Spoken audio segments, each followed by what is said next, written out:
Kalau untuk tanaman cabai mungkin udah 3 kali, 4 kali lah. Kabut ya Mas ya? Kabut. Nah, cuacanya ekstrim sih Mas di sini. Cuacanya ekstrim berarti ya Mas ya? Sini kalau nggak kayak gitu ya apa namanya, pembuahannya kurang maksimal sih Mas. Jadi untuk tanaman cabai kalau misal ini kan cuma pakannya aja. Kalau pakannya kenyang ya pasti.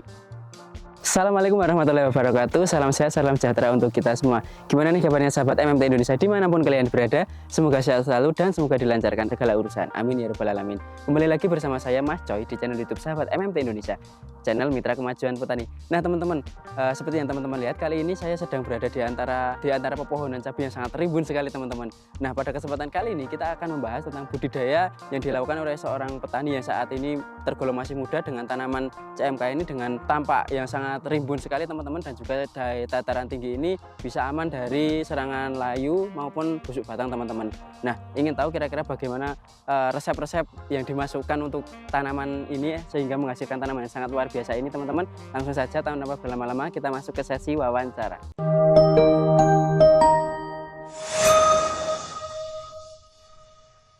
Baik sahabat MMT Indonesia dimanapun kalian berada, seperti yang sudah saya katakan di awal tadi, kali ini kita akan membahas tentang budidaya tanaman cabai merah keriting di dataran tinggi yang hasil tanamannya sangat luar biasa ini. Berhubung di samping saya sudah ada sang pemilik lahan, monggo Mas bisa memperkenalkan diri dulu.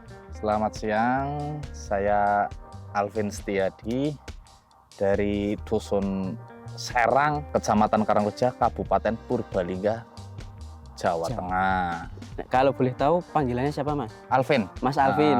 Mas Alvin di Dusun Serang, Karangreja, Purbalingga ya Mas? Iya betul. Dan gimana Mas kabarnya saat ini Mas? Alhamdulillah baik. Alhamdulillah baik. Nah Mas, ini kan kami di sini pengen tahu nih Mas, kira-kira bagaimana mungkin perawatan dan juga mungkin resep-resep yang jenengan masukkan di tanaman yang jenengan ini di CMK ya Mas.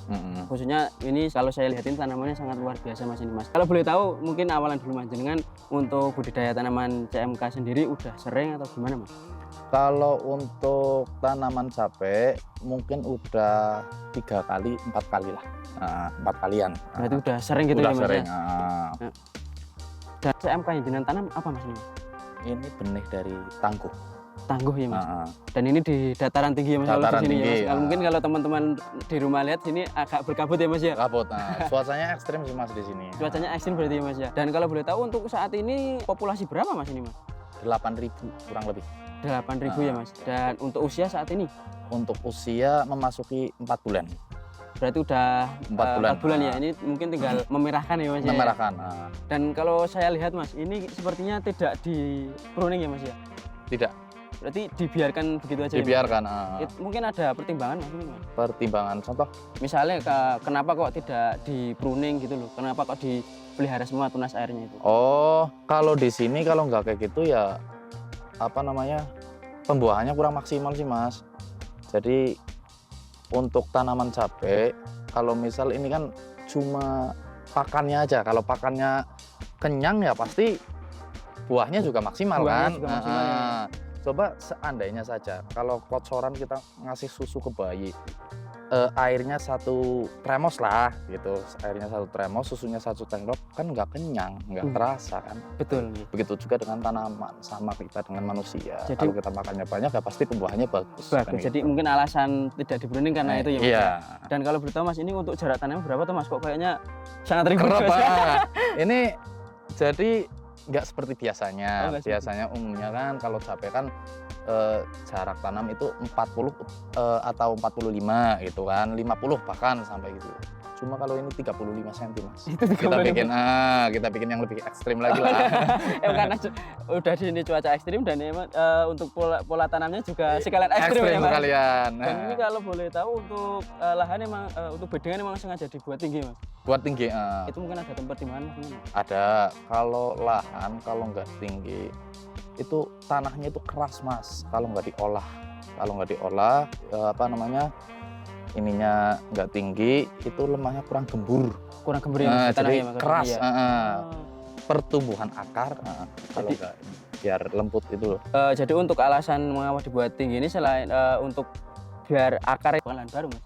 Dulu mungkin pernah ditanemin kobis lah ya, kobis. Cuman agak selang berapa waktu gitu, 1 bulan atau 1,5 bulan itu udah tumbuh rumput-rumput lah Iya. gitu, kita olah lahan Oh lagi. berarti ini untuk lubang-lubang mulsa ini dulunya bekas kubis ya Mas ini? Kobis. Oh, jadi untuk teman-teman untuk lahan CMK milik Mas Alfiansyah ya Mas ya? Alvin. Alvin lah. Nah, Ini kemarin itu lahan bekas ya Mas ya? Lahan bekas, kubis dan kemudian sempat tidak ditanami mungkin ya Mas karena tadi ada kayak katanya jenengan tadi rumput ya Mas ya? Rumput, Dan diolah dan untuk tanam CMK ini. Dan kalau boleh tahu Mas mungkin untuk pengolahan lahannya gimana Mas kalau boleh tahu? Kalau untuk pengolahan lahan yang pasti itu kapur, dolomit atau dolomit per 1 roll. Kalau di sini kan roll lah ya Iya. hitungannya. Per 1 roll itu kita kasih sekitar 4 karung Untuk per 1 roll. Per 1 roll ya. Per 1 roll 4 karung.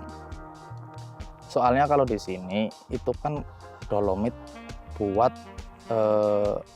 naikin pH tanah biar terjaga fusariumnya Iya, itu biasanya stabil ya Mas stabil. ya untuk di pH tanahnya sendiri. pH tanah sendiri. Untuk dasarnya berarti dengan dolomit Dolomit, trichoderma tetap, tapi dengan cara aplikasi kocor ataupun semprot. untuk trichodermanya berarti dikocor dan juga disemprot juga. Semprot juga. Karena cuma kalau kita main curah, misal ditawurin itu kurang maksimal. Mas. Kurang maksimal mungkin di perkembangbiakan juga kurang maksimal ya Mas ya. Dan adakah untuk pupuk dasarnya ada penggunaan pupuk kimia Mas? Kimia kalau untuk saat ini nggak berani banyak-banyak Mas. Itu Mungkin pertimbangannya Mas? mungkin ada ya, tetap kita pakai NPK Ponska biasa. Cuma kita nggak pakai mutiara, nggak pakai apapun itu. Berarti emang untuk penggunaan pupuk kimia di dasaran ini emang dari jenengan sendiri emang meminimalisir ya Mas ya. Betul. Dan oh iya Mas, mungkin sebelumnya kalau boleh tahu saat ini usia berapa Mas jenengan? Saya umur 25. Boleh masih sangat muda ya Mas ya. Dan langsung ini alhamdulillah udah kalau untuk bertani di budidaya CMK ini udah lama Mas. Udah, berarti kalau saya sih memang baru sih Mas, 1 tahun lah baru budidaya Biosigma itu berarti di spray sama dikocor Mas? dikotor Itu sama itu biasanya jenengan di takaran berapa Mas? kalau per jembung, kalau sini kan jembung itu 100 liter. 200 liter itu satu bungkus. bungkus. Untuk di spray dan juga dikocor ya Mas ya? Dikocor juga, di spray juga. Dan itu kalau boleh tahu menurut jenengan manfaat yang dirasakan jenengan sendiri gimana Mas dengan aplikasi Kalau trichoderma? untuk trichoderma itu kan satu untuk mencegah fusarium, karena kalau benih tangguh itu memang resikonya fusarium. Kalau untuk virus yang kuning berapa biji Pak? Iya. Tapi untuk fusarium itu memang berbahaya, itulah yang sulit untuk kita mengobati. Lebih baik mencegah daripada mengobati kan gitu. Iya. Nah, trichoderma itu kalau di saya fusarium satu, perakaran itu tumbuhnya itu sehat lah, jadi nggak menghambat. Soalnya akar kadang kan ada yang gumpal gitu ya Mas ya? keriting juga Iya. kan itu kan. Nah, itulah manfaat trichoderma. Mungkin berarti dari aplikasi trichoderma berupa Biosigma itu menurut jenengan bisa mencegah layu mungkin ya Mas? Fusarium. Layu fusarium, apalagi di sini emang benih tangguh ini yang udah tahan virus, tapi mungkin untuk tingkat untuk ketahanan layu mungkin agak belum terlalu tahan nih Mas. Belum Apalagi di terlalu sini juga dataran tinggi ya Mas ya. Dan curah itu hujan terus sih Mas. curah di hujan sini. juga sangat tinggi dan juga untuk perakaran juga lebih cepat tumbuh gitu ya Lebih Mas ya. tumbuh. CMK ini apa aja Mas? Mungkin di fase vegetatif dulu Mas. Dari awal, kita cerita dari awal ya Mas. Udah ada bunga Iya. tumbuh, itu kita menjaga supaya tidak ada kerontokan. Iya. Nah, ya kan. Kalau tanam cabai, kalau bunganya udah rontok, bahkan pembuahan yang kecil-kecil ini udah pada rontok, itu udah bisa dikatakan fatal. Itu. Pokok utama ini jangan sampai jatuh, jangan sampai rontok. Itulah salah satu pencegahan cabai. Berarti untuk menurut jenengan sendiri kunci di tanaman CMK ini jangan sampai bunga rontok itu ya sama Mas ya. pembuahan rontok. Sama pembuahan rontok mungkin karena akibatnya nanti di akhir itu akan fatal ya Mas ya. Dan mungkin kalau boleh tahu untuk pupuk susulan ini yang dimasukkan apa sih Mas? Kalau untuk pupuk banyak sih Mas. Banyak. Karena kebetulan saya juga kios pertanian, saya olah sendiri Mas. Dari bahan racikannya saya olah sendiri gitu. Oh, itu bahan racikan itu mungkin boleh di-spill ke teman-teman Oh, Mas? boleh. Kalau boleh tahu bahan Iya, racikan ini iya. seperti apa Mas? Contohnya Mas. Pertama kita masukkan M4. E4?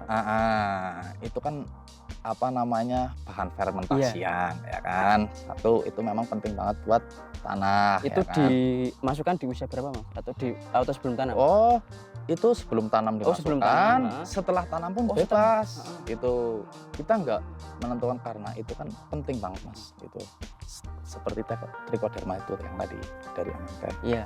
Gitu. Itu memang penting. Jadi setiap pengecoran pasti masuk. Oh berarti setiap kali pengocoran itu jenengan tetap memasukkan E4? Memasukkan E4. Sama tetes tebu molase itu kan. Trichoderma juga masuk. Tetap masuk juga itu. Soalnya kalau saya itu lebih mementingkan lain. Oh berarti lebih mementingkan tanahnya, pondasinya dulu ya mas ya? Dulu. Soalnya kita kan petani juga memikirkan masa depan bukan masa sekarang. Wah betul banget ya mas. Kalau kita memikirkan hanyalah masa sekarang, oke lah pakai kimia mutiara dan lain sebagainya. Oke, tanaman secara instan mungkin bagus, tapi untuk masa depannya kita nanam lagi itulah yang akan fatal. Nah, gitu kan? Jadi menurut Mas Alfiansa tadi, karena di awal sempat mengatakan penggunaan pupuk dasar khususnya pupuk kimia itu emang sangat diminimalisir karena alasannya juga itu tadi melestarikan mungkin untuk kedepannya ya mas ya. Karena mungkin terlalu banyak kimia juga tidak baik lah mas, apalagi untuk kesuburan tanah sendiri ya mas. Dan menurut jenengan yang harus diperhatikan itu di pondasinya, berarti di tanahnya tadi. Salah satunya perlakuannya dengan setiap kali mengocor itu menggunakan E4 tadi ya mas, tetes tebu, juga ada trichoderma juga. Dan mungkin kalau boleh tahu mas, untuk perawatan kemarin mungkin ada penambahan nutrisi yang dimasukkan apa aja mas kemarin mas di fase pertumbuhan awal mungkin? Kita menguatkan batang pohon loh,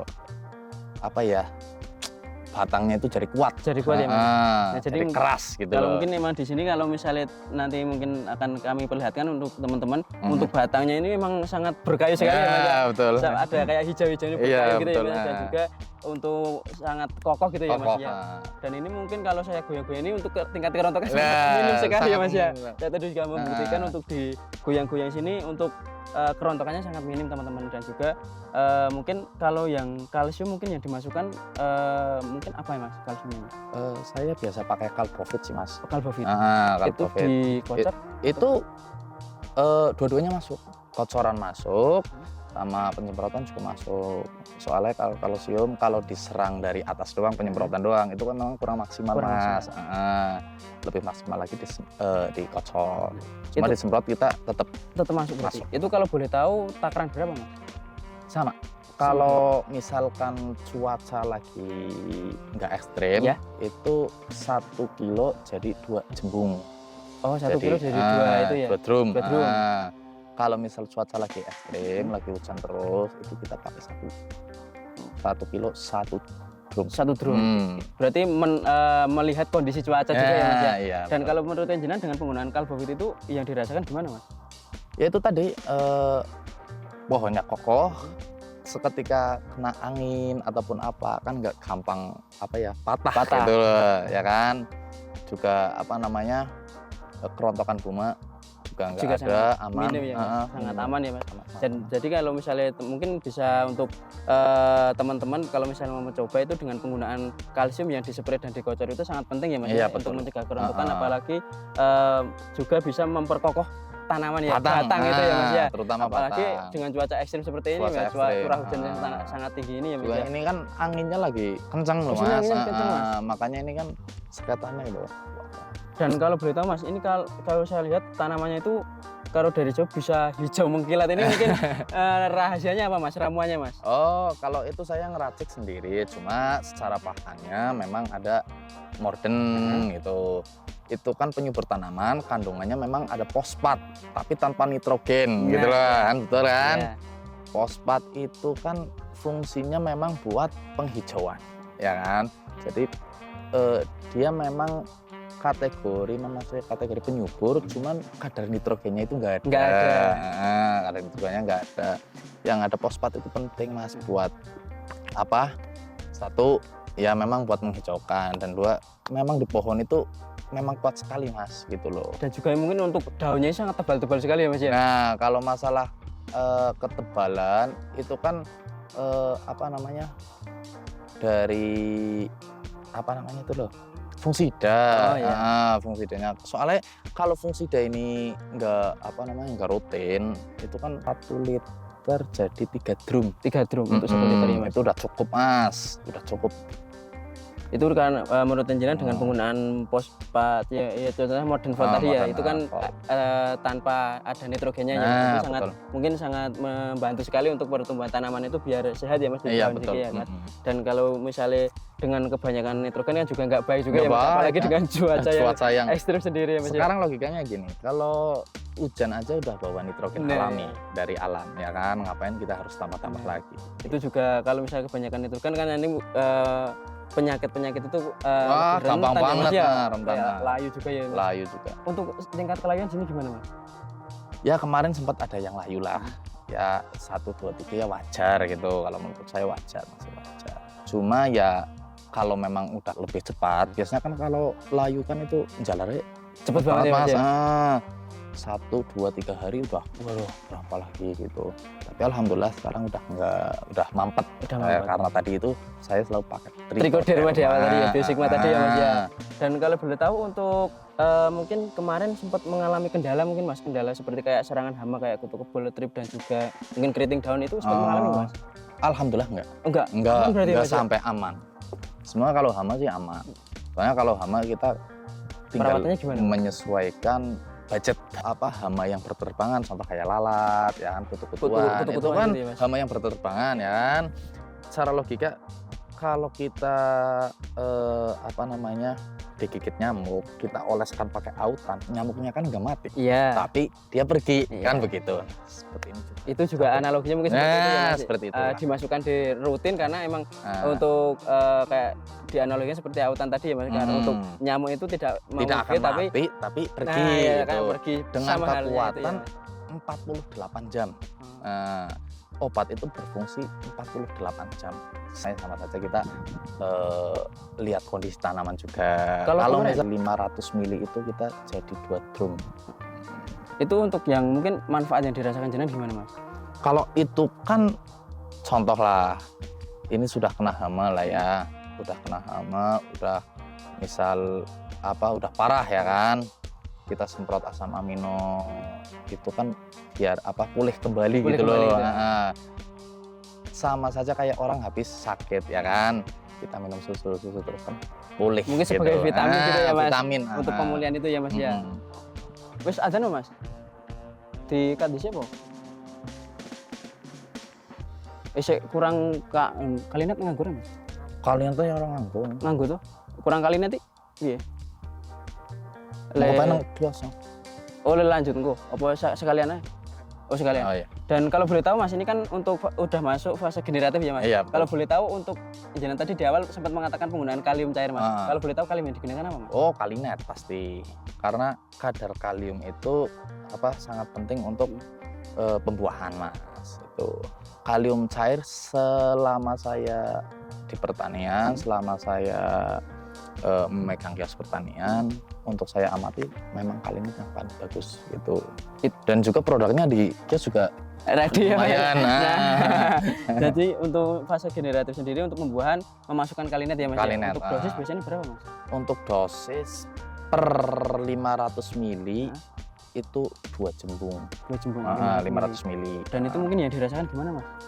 Ya, inilah hasilnya. Untuk buahnya sendiri mungkin ya Mas. Jadi kalau misalnya kalau buah mah teman-teman lihat, kelihatan. buah ini sangat, kalau misalnya dibuka ini sangat ribut sekali ya Mas ini, dan untuk kualitas juga bisa teman-teman lihat ini sangat mengkilap dan juga sangat keras ya Mas. Jadi Iya, kalau betul. ketika buah untuk kualitas dan kuantitasnya jelas ya Mas ini teruji ya. Pembuahan itu sangat maksimal Tidak Mas. mungkin Tidak di kerontokan juga. tunas itu setiap tunas itu membawa bunga juga Iya ya Mas ya. betul. Dan mungkin untuk sini kan dataran tinggi Mas. Untuk fungisidanya jenengan gimana Mas? Kalau fungisida saya percayakan dengan Mahakam. Kayak Mancozeb, Sinoxanil, Chlorothalonil semua saya. Itu biasanya interval berapa Mas? Kalau di sini khususnya. Pemakaiannya. Iya. Kalau pemakaiannya berarti sendiri-sendiri sih ya Mas. Sendiri-sendiri. Perbahan aktif itu selalu ada perbedaan gitu. Contoh kayak Mancozeb, kayak Chlorothalonil, kayak Sinoxanil gitu kan. Terusan juga kan banyak jenisnya. Cuman kalau kecape saya lebih cenderung ke Carbendazim. Carbendazim itu sangat penting di tanaman cabai karena itu mencegah terjadinya apa sih kalau bahasa sini itu namanya patek. Patek. Jadi ini juga alhamdulillah untuk patek gimana Mas? Aman ya Mas? Aman semua. Nah, jadi mungkin teman-teman ini untuk lahan Mas CMK milik Mas Alfian sendiri alhamdulillah saat ini bisa aman patek ya Mas. Aman. Guyuran curah hujan tinggi dan juga untuk layu, untuk busuk batang juga alhamdulillah minim ya Mas. Alhamdulillah. Dan juga untuk virus kuning juga sangat minim ya Mas. Kalau virus itu kan pembawaan dari benih. Nah. Nah, kalau benihnya berkualitas pasti itu juga harus juga mesti tahan ya Mas ya. Dan mungkin kalau boleh tahu Mas, mungkin untuk dari jenengan apakah gimana Mas pesan kesan jenengan dengan penggunaan nutrisi di tanaman Mas, seperti contohnya kayak Morden, Kalinet, Preminu, dan juga mungkin ada seperti Biosigma tadi Mas untuk di tanah tadi Mas. Cara kerjanya obat atau iya mungkin kesan-kesannya jenengan Mas. Pentingnya penambahan nutrisi ya memang itu sangat penting Mas. Tanpa ada nutrisi, tanpa ada trichoderma, tanpa ada yang tadi mungkin sudah dibahas lah ya, itu waduh kacau balau. Pokoknya kalau nggak ada obat-obat itu ya wes rampung tanduran. Jadi sangat penting ya Mas untuk memasukkan seperti kayak trichoderma, juga ada nutrisi-nutrisi tambahan lain tadi ya Mas. Ya untuk pesan saya untuk para petani ya silahkan memakai produk-produk itulah, kayak trichoderma, kalium cair, itu memang sangat penting di tanaman lombok gitu. Nah mungkin untuk terakhir Mas, untuk motivasi ke teman-teman mungkin Mas ini Mas. Monggo Mas. Monggo petani Indonesia semuanya dimanapun Anda berada, jangan lupa memakai produk dari MMT, dari Kalinet, Modern Fall, dari Trichoderma. Semuanya produknya terjamin aman dan pasti kualitasnya bagus untuk tanaman. Mungkin untuk motivasi Mas, mungkin ke teman-teman petani di rumah Mas. Untuk motivasi. Nah boleh. Nah, motivasi siapa? Kayaknya orang yang kata-kata. Tetap semangat apa gimana gitu. Ya wes, untuk para pemirsa, jangan patah semangat. Dunia itu keras bro. Kalau kita kalah di dalam pertarungan ya wes, kita mati, nggak akan bangkit lagi. Makanya kita harus berjuang, semangat, salam petani Indonesia. Nah itu dari Mas Alfiansa, mungkin tadi juga untuk motivasinya ke teman-teman, dunia itu keras ya Mas. Ya, keras. Siapa yang harus tetap berjuang dan bertarung ya Mas ya. Dunia itu pertempuran Mas. Dan untuk tadi juga sudah dijelaskan mengenai perawatan tanaman, mulai dari penambahan nutrisi dan juga ada perawatan insek maupun fungi untuk tanaman CMK sendiri yang sangat luar biasa ini teman-teman. Dan juga mungkin mungkin teman-teman di daerah Karangreja kalau misalnya membutuhkan obat-obatan juga bisa berkunjung ya Mas ya ke kiosnya Mas Alfiansa ya Mas ya. Dan juga mungkin semoga tadi yang jenengan mungkin pengalaman jenengan yang disampaikan tadi semoga bermanfaat ke teman-teman Mas, dan juga bermanfaat ke teman Mas sendiri khususnya bisa menjadi amal jariah buat Mas Alfian, dan juga mungkin besok untuk proses tanamnya bisa diberikan kelancaran Mas. Amin. Nah mungkin tadi teman-teman yang dapat kami sampaikan, mungkin dari kami mungkin untuk kurang lebihnya kami juga mohon maaf. Semoga video yang kami sampaikan tadi bermanfaat. Kalau bermanfaat jangan lupa like, comment, dan subscribe channel YouTube Sahabat MMT Indonesia untuk tidak ketinggalan informasi dari kami. Sekian dari kami. Wassalamualaikum warahmatullahi wabarakatuh.